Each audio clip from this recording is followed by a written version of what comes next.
আজি আমাৰ বাবে এটা গৌৰৱৰ দিন। লাচিত বৰফুকনৰ 400তম জন্ম জয়ন্তীৰ সময়ত আমি লাচিত বৰফুকন পুলিচ একাডেমীক ভাৰতৰ ভিতৰতে এখন সৰ্বশ্ৰেষ্ঠ পুলিচ একাডেমীলৈ ৰূপান্তৰ কৰাৰ আমি কল্পনা ৰাইজৰ আগত প্ৰকাশ কৰিছিলোঁ।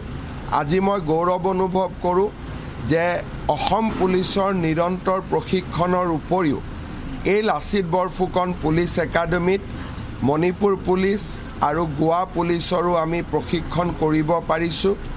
গোৱাৰ মুখ্যমন্ত্ৰী ডক্টৰ প্ৰমোদ সাৱন্ত ডাঙৰীয়াই আজি গোৱা পুলিচৰ 700 কেডেটছৰ পাছিং আউট পেৰেডত মুখ্য অতিথিৰ আসন গ্ৰহণ কৰিছে। নিশ্চিতভাৱে অসমৰ বাবে ই এটা ডাঙৰ গৌৰৱৰ বিষয়। ইমান দিন আমি আন প্ৰদেশৰ ওপৰত নিৰ্ভৰশীল আছিলোঁ। আজি আমি নিজে আন প্ৰদেশৰ কেডেটছকো প্ৰশিক্ষণ দিব পৰাৰ অৰ্হতা অৰ্জন কৰিছোঁ। মই অসম পুলিচ আৰু অসমৰ জনসাধাৰণক আজিৰ এই দিনটোত অভিনন্দন জনাইছোঁ।